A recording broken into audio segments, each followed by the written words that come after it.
There is a man you have known your whole life. He lives in a basement under the house of your personality, and you locked the door so long ago that you have forgotten he is down there. You only feel him when someone else does the thing he was built to do. The colleague who interrupts without apology, the friend who takes and never asks, the stranger who shoves to the front of the line and feels nothing. You watch them, and a heat rises in you that is far too large for the offense, a fury that frightens you with its size. You think you are angry at them. You are not. You are standing at the top of the basement stairs, hearing the man you buried pounding on the door. Carl Jung spent his life mapping that basement. He understood something almost no one wants to hear, that the thing you despise most in other people is very often the exact thing you killed in yourself in order to be loved. It did not die. Nothing you bury in there ever truly dies. It waits, intact, in the dark, and it grows louder the longer you pretend the door does not exist. By the end of this, you will know who you locked away, why you were rewarded for doing it, and what happens the day the door finally gives. You will understand why becoming whole will make some people in your life afraid of you, and why that fear is not a warning to retreat, but a sign that you are finally taking up the room you were always entitled to. But there is a part Jung would have you sit with that is harder than the rage itself. The basement was not a prison built by your enemies. You built it. And the man you sealed inside it was never a monster. He was the strongest, most alive part of you, and you were told he was unacceptable before you were old enough to argue. Let me tell you about a man in his mid-40s. For 30 years he had been, by every account, easy. That was the word people used for him at work, at home, in every room he entered. Easy to work with, easy to be around. He was the one who absorbed the friction in a meeting before it could become a fight, who said of course when he meant no, who gave way so smoothly that no one ever noticed a thing had been surrendered. He had built an entire career on being agreeable, and a reputation so spotless it could have been laminated. If you had asked him who he was, he would have said, without hesitation, that he was a calm person, a reasonable person. He believed the calm was the core of him. Then a younger colleague stood up in front of leadership and presented his work as her own. Months of his thinking, his late nights, his architecture, delivered in her voice while he sat there and watched. And something happened in his chest that he had no file for. It was not hurt. Hurt, he knew. This was a heat that started at the base of his spine and climbed, a pressure behind his eyes, a roar so total that for one suspended moment he did not trust his own hands. He said nothing. He smiled, the way he always smiled. He congratulated her afterward in the hallway, and then he went home and sat in his car in the driveway for 40 minutes, shaking, terrified of what had just moved through him. This is where Jung hands us the first piece of the map. He spent decades studying what he called the shadow, and the word is one of the most misunderstood in all of psychology. People hear shadow and imagine something evil, a hidden cruelty, a secret capacity for harm. That is not what he meant. The shadow, in Jung's psychology, is simply everything about yourself that you have disowned. It is the sum of all the traits, impulses, appetites, and energies that you push down into the dark because the people around you or the world you grew up in made them unacceptable. It is not the worst of you. It is the rejected of you. And there is an enormous difference between those two things. Here is the move almost everyone misses, and it is the entire key to this man's story and very possibly to yours. The contents of your shadow are not decided by what is bad. They are decided by what was forbidden. Whatever you were punished for, shamed for, or simply not loved for, you learned to amputate. And a child will amputate anything to keep the love coming, because to a child, losing the love feels exactly like dying. So the shadow does not fill up with the same things for everyone. It fills up with whatever you specifically were told to bury. For one person, that might be tenderness. For another, ambition. For this man, what went into the dark was something I will call his teeth. His capacity to want, to take up space, to be displeased, to say this is mine and you may not have it. All of it sealed in the basement before he could speak its name. So when the colleague took his work, she did not create the rage, she unlocked it. She did the thing he had spent 30 years forbidding himself, took what she wanted without apology, and the part of him that had been buried alive for doing the same recognized its own face in her and threw itself against the door. That fury that frightened him in the car was not foreign. It was the most native thing in him. It was the man in the basement, still breathing, still strong, calling up the stairs in a voice he had not heard since he was a boy. To understand how the man got locked away, you have to go back, as you almost always do, to a room you had no power to leave. Jung understood that we do not arrive in adulthood as blank slates. We arrive already shaped, already trained, carrying the deep internal imprint of the first people who held our survival in their hands. The child studies those people the way a sailor studies weather, because the weather decides everything. And the child learns, with breathtaking intelligence, exactly which parts of itself bring warmth and which parts bring cold. This man learned early that his wanting was dangerous. He grew up in a house where a child's needs were an inconvenience, where a raised voice from him was met with a door closing, a silence that could last for days, a love that withdrew the instant he became anything other than pleasant. He had a father who could not tolerate being contradicted, and a mother whose affection ran on a thermostat the boy could never quite control. So he ran the only experiment available to a small person with no power. He made himself smaller. He made himself agreeable. He discovered that if he never wanted anything too loudly, never argued, never let his own displeasure show on his face, the warmth would stay. And so, brick by brick, with the desperate craftsmanship of a child trying to stay alive, he built the basement, and he put his teeth inside it, and he locked the door. This is the part that is hard to forgive yourself for. So let me reframe it before it lands wrong. He did not bury his strength because he was weak. He buried it because burying it worked. The amputation was not stupidity. It was genius. It was the most adaptive thing a child in that house could possibly have done, and it kept him safe, and it earned him exactly the love it was designed to earn. The tragedy is not that he did it. The tragedy is that no one ever told him the war was over. He kept paying a ransom decades after the kidnapper had gone home. Because here is what nobody warns you about the strategies that save the child. They calcify into the identity of the adult. The boy who learned that agreeableness equals love did not grow out of it. He grew a career out of it.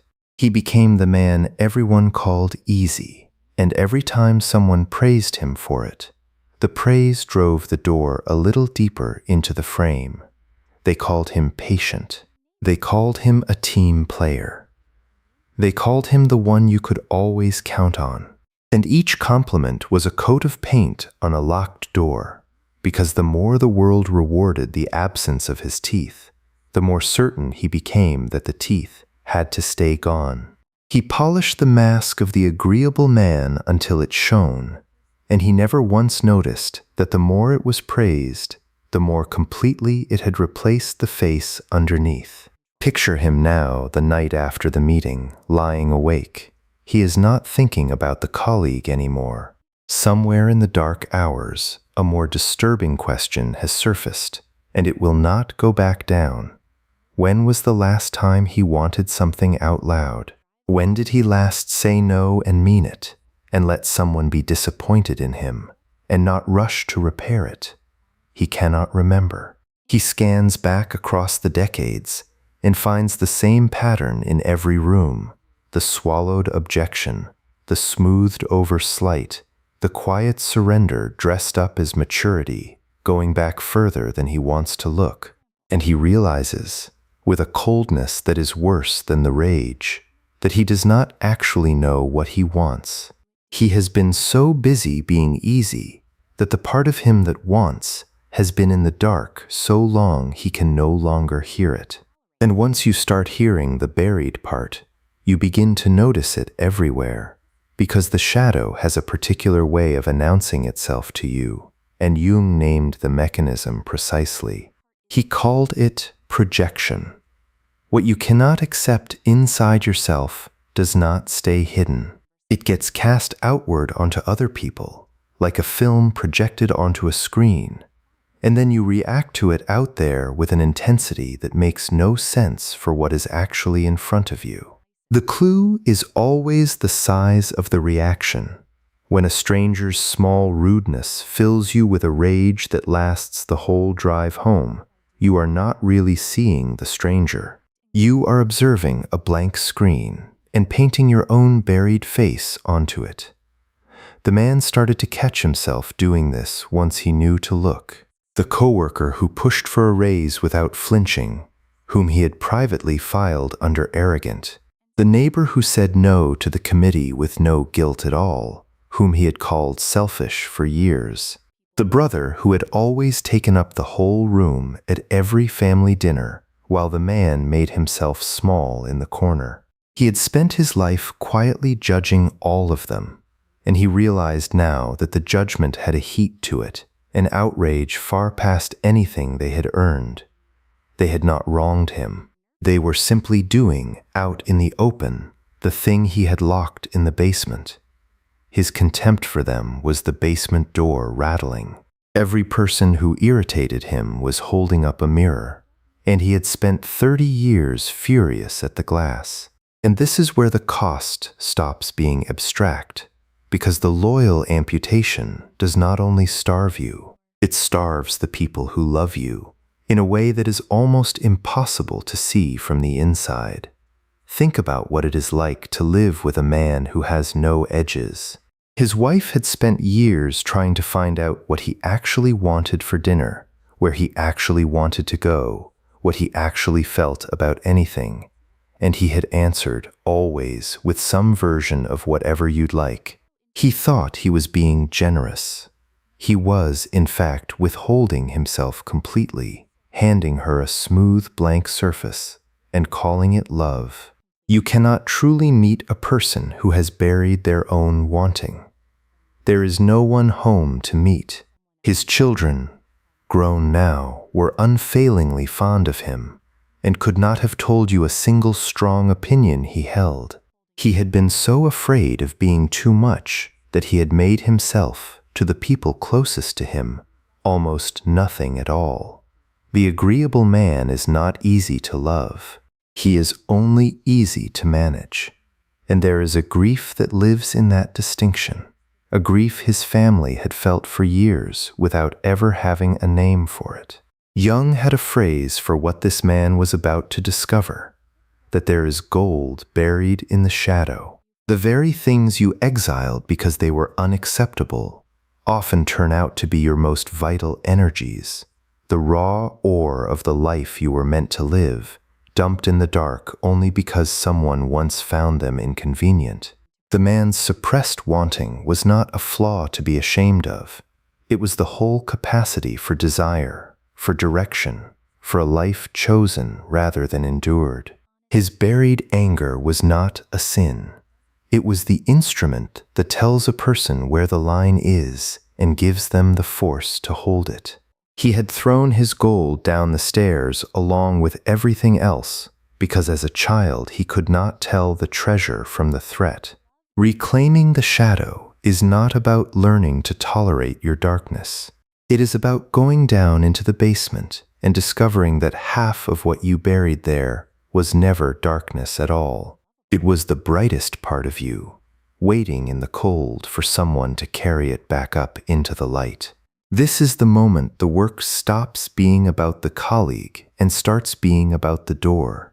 Because the colleague did not steal his project, not really. She stole his last excuse.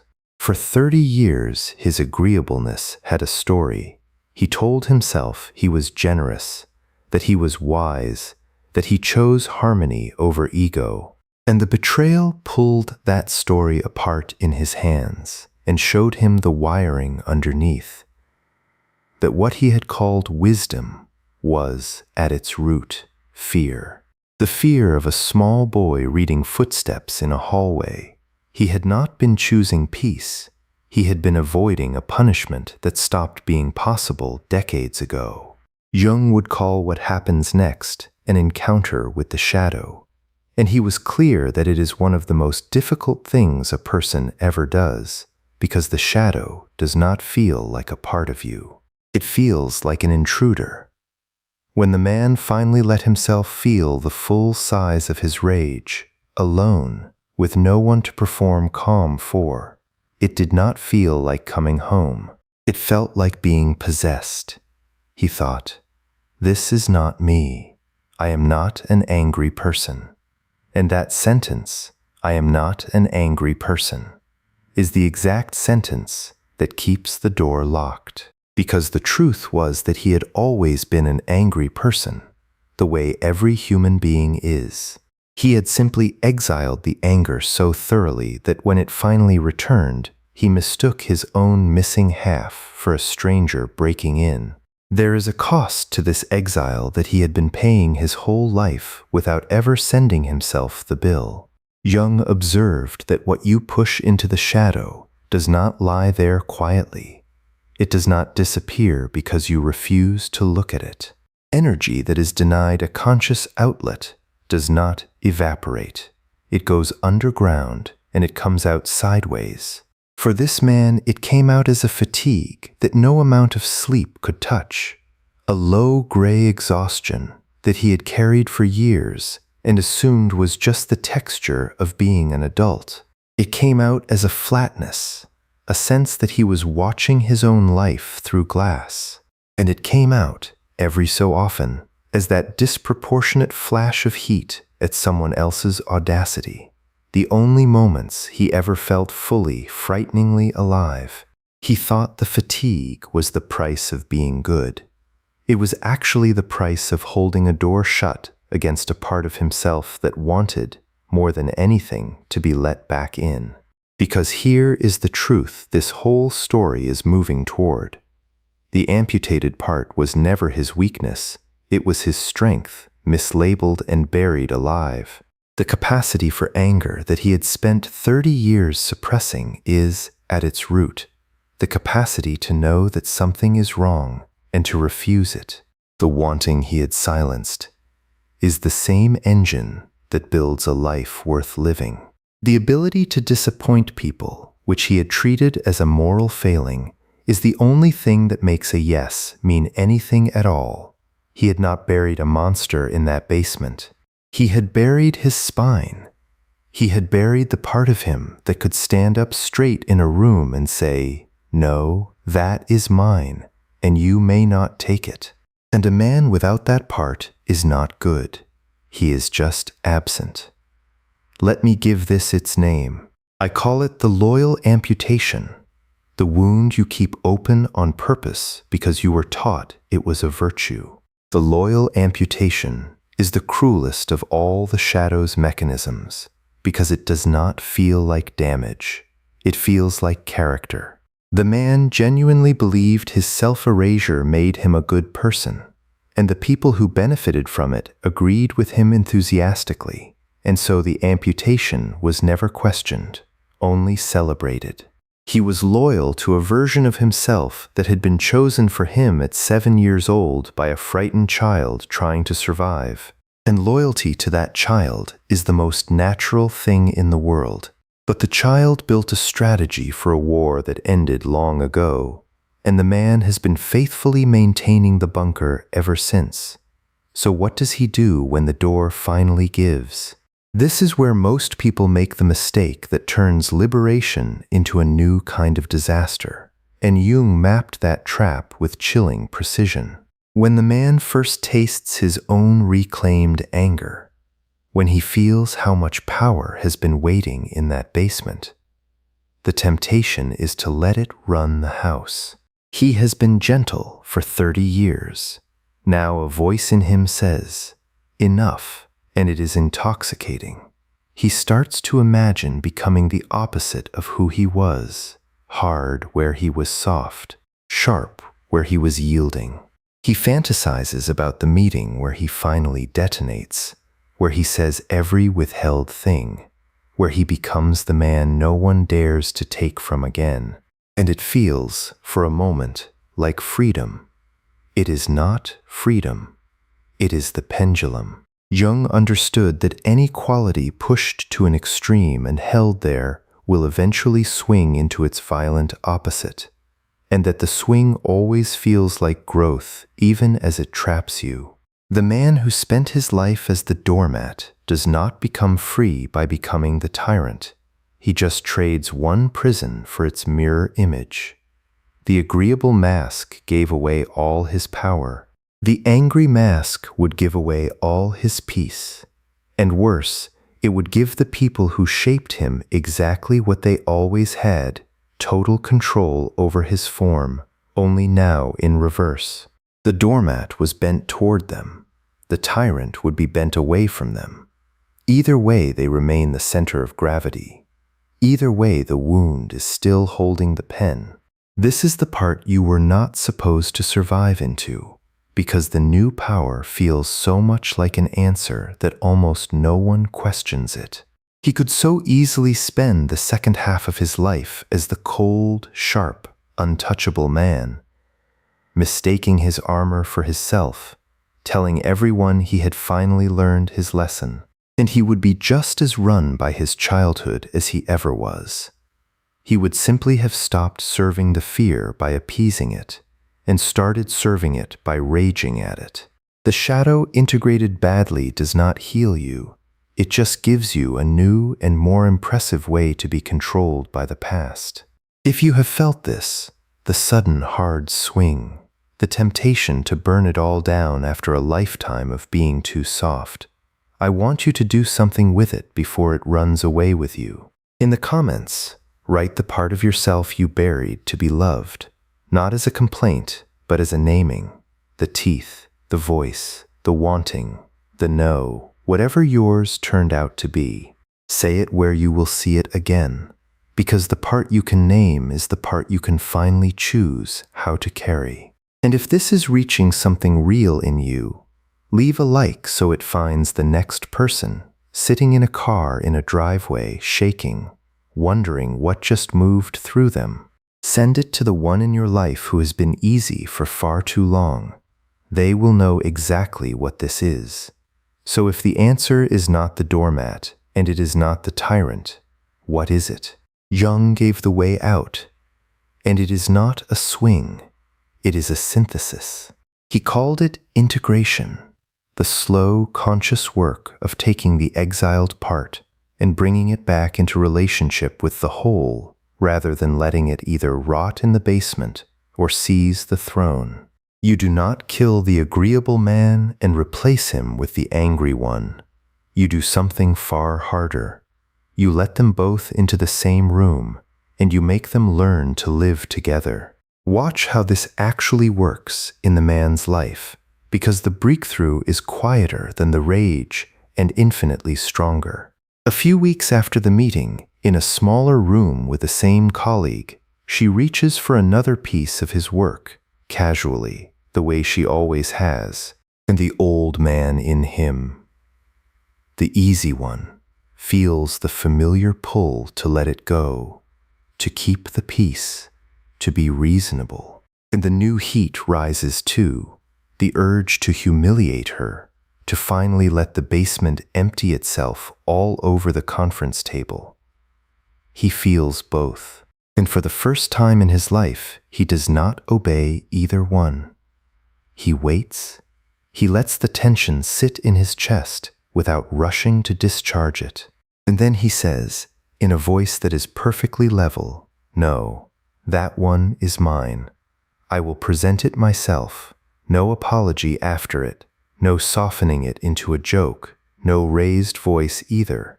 Just the word, set down on the table like a stone. And then a silence he does not rush to fill. That is the transcendent function. The thing Jung said is born only when you stop forcing the opposites in you to fight for control and instead hold them both long enough for a third thing to emerge. The man at that table is not the doormat. He kept his teeth. And he is not the tyrant. He kept his calm. He has become something neither of them could be alone. A man who can be warm and immovable in the same breath, who can refuse you without hating you, who can want something out loud and still be kind. The gentleness was never the problem. It was real, and it stayed. What returned was the spine underneath it, so that the gentleness is finally a choice instead of a cage. But I have to be honest with you about what this actually looked like, because the word integration makes it sound like a single triumphant scene, and it was not. It was 100 small, unglamorous moments, most of them clumsy. The first few times he said no, he overcorrected. He was too sharp, too cold, and he heard the tyrant's voice come out of his mouth and felt the old shame rush in behind it. He apologized for things he should not have apologized for, then caught himself apologizing and over-apologized for that too. The reclaimed part does not come back polished. It comes back the age it was buried, a furious child who has been in the dark for 30 years, and you cannot simply hand it the keys to your adult life. You have to raise it. You have to let it speak and then teach it, slowly, how to speak in a way that builds instead of burns. Integration is not a door you walk through once. It is the pause before you answer. It is the half-second in which you ask whether this softness is real care or just the old reflex wearing care's clothing, and whether this hardness is a true boundary or just the basement venting. Every time he chose consciously, the third position grew a little more solid under him, until one day it was no longer a battle. It was simply how he stood. And here is where the cost I described earlier began, quietly, to be repaid. One evening his wife asked him, out of decades of habit, where he wanted to go for their anniversary, fully expecting the familiar fog of whatever you'd like. And he told her, a real answer, a specific place, a thing he actually wanted, offered plainly. She went still for a moment, because in all their years together, she could not remember him ever simply telling her what he wanted. And something in her face changed, not displeasure, something closer to relief, the relief of finally meeting the person she had married. He understood then that his agreeableness had never been a gift to her. It had been a withholding dressed as generosity, a way of staying safely unknowable. The man with edges was harder to manage. He was also, for the first time, possible to actually love. His children noticed it too, the way he started disagreeing with them at dinner, having opinions, taking up his share of the room at last. They did not lose a gentle father. They gained a whole one. The thing he had been most afraid of, that his wanting would cost him the people he loved, turned out to be exactly backward. His absence had been costing him those people the entire time. If you are somewhere in this clumsy middle right now, saying no too sharply one day and collapsing back into yes the next, I want you to hear that the clumsiness is not failure. It is the work. In the comments, write one place this week where you will practice the pause, the one relationship where you keep handing yourself away. Naming it is how you start. And if you know someone raising a furious, long-buried part of themselves and getting it wrong while they learn, send them this, because no one should have to believe their clumsiness means they are broken. And here is what happens around a person when they integrate the shadow, the thing the people who relied on his absence never saw coming. The colleague does not get her way, and she is genuinely confused because the resource has malfunctioned. For years she could count on him to fold, and now the vending machine has stopped returning coins. She tells him he has changed. She tells him he has gotten difficult, that he is not the easy person he used to be. And from inside her world, that is true. The reliable supply of his self-erasure has been cut off. But notice what the accusation cannot do anymore. It used to be the lever that ran him, the guilt that could fold him in half. Now it arrives and finds nowhere to land. He has integrated the exact capacity she once used to manage him, the ability to be disapproved of and stay standing. And so the old controls simply stop working. This is the fear I told you about at the start, the fear that some people will feel when you become whole. It is not a sign you have done something wrong. It is a sign you have done something right. The people who organize their relationship to you around your inability to refuse will experience your wholeness as a kind of betrayal, because the version of you they relied on is gone. Some of them are simply startled and will adjust. Some of them, if you look closely, will reveal in their alarm exactly how much they were taking. Let them be startled. You are not responsible for maintaining a self that was built to be convenient to other people. You were never too much. You were taught to be less, and you believed the lesson because the people teaching it held your whole world in their hands. The man goes home that night and sits in his car in the same driveway where, weeks earlier, he had been shaking with a rage he could not name. And it is quiet now. Not the dead flatness he carried for years, the gray exhaustion of holding a door shut, a different quiet, a clean, level stillness.